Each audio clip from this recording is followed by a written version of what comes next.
English Shorthand 150 words per minute. Second paper, Trial Dictation. Get ready. 15 seconds. 10 seconds. 5 seconds. Ready? Start. Speaking on the budget in the Legislative Assembly, an honourable member said, Mr. Speaker, sir, first of all, let me congratulate the Finance Minister on the excellent budget that he has presented. It is difficult to frame a budget which will satisfy all sections of people because it is easy for anybody to say that this should have been done or that should have been done. But on the other hand, it is true that the resources of the state government are very limited. At the same time, the people want so many welfare activities to be undertaken. For doing all these things, we require money and it has to come from taxes. If we remember all this, we will realize that it is really a difficult task for the Finance Minister. We know that any new taxation measure is criticized.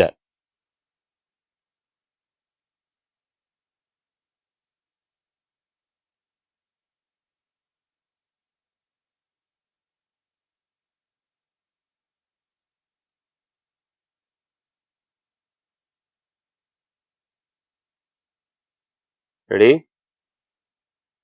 English Shorthand 150 words per minute. Second paper, code number of the question paper 1231. 1231. As soon as the dictation is over, you are requested to condense the passage into a cogent precise in longhand not exceeding 250 words using the indirect form of speech and the past tense. The number of words in the precise should be counted and noted at the end. At the end of the time allowed for condensation, both the shorthand and longhand performances should be fastened together and given to the superintendent. 5 marks are reserved for your shorthand performance. Handwriting during condensation should be legible and that sufficient space should be left between lines. Get ready for main dictation.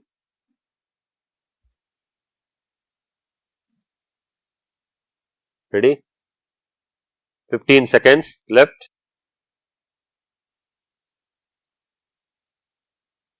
10 seconds left. 5 seconds. Ready? Start. Mr. Speaker, I have great pleasure in welcoming the new schemes announced in this budget. First and foremost, I would like to thank you for giving this opportunity to speak on the budget. I have no doubt that this budget has been prepared after a lot of consultation. I would like to say that the Honorable Finance Minister has paid much attention to the relief measures during the recent floods. In this connection, I would like to thank him for providing 500 crore rupees towards flood relief. I am certain that this would go a long way in helping those affected to a great extent. At the same time, due to floods in the last 2 years, the farmers who have spent huge amount on grains lost their crops totally. In other words, these 2 years have been a total disaster.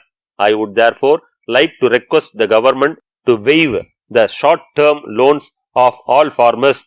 I hope and trust that this would enable them to get ready for the next season. The next point I wish to make relates to the fair price shops. At the outset, I wish to congratulate the government on introducing smart cards for the first time in the country. I am sure that this would enable the government to prevent diversion of ration commodities to other parts of the country. This will also help to remove bogus cards resulting in a lot of savings. At the same time, I wish to bring to the attention of the government one important thing.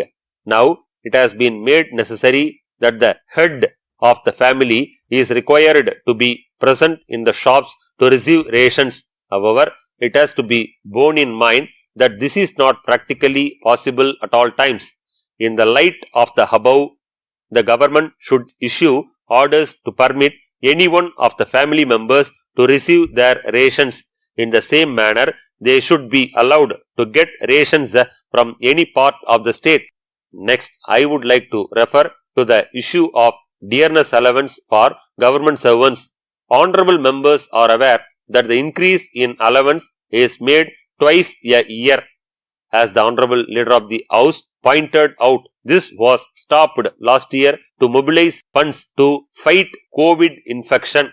I am glad to see that things have now become better as far as our state is concerned. I would therefore request that the dearness allowance for all government staff be increased suitably as early as possible. The next issue relates to fishermen who operate along the long coastline of our state. I would like to recall that this government for the first time gave them diesel subsidy during their previous regime. In this connection, I would like to point out that the fishermen find it very difficult to run their lives during ban period of about 2 months each year. It is a matter of necessity that the government should increase the relief amount to rupees 3,000 at an early date. I believe that the Honorable Chief Minister will announce this on the floor of the House. On this occasion, I would like to draw the attention of the House to goods transport. At present, transporters face a lot of difficulties at checkposts in the state. They are stopped at each and every point, resulting in a lot of delay. In order to enable smooth transport of goods, I request that all checkposts should be computerized. In the same manner, details of checks and fines levied should be made available online so that once checked, the lorries are able to pass through all points without trouble. As you are aware, the problem of air pollution is increasing day by day. On behalf of the opposition, I would request the government to set up emission testing centers as soon as possible. At the same time, motor vehicles should shift gradually from diesel to electricity. As a matter of fact, it is part and parcel of the policy of the central government. In the first place, I would request that electric buses should be introduced by the government of Tamil Nadu as early as possible. Honorable Speaker Sir, I thank you once again for this opportunity. I hope and trust that the points made in the course of the discussion would receive favorable consideration of the government as soon as possible. With these few words, I conclude my speech.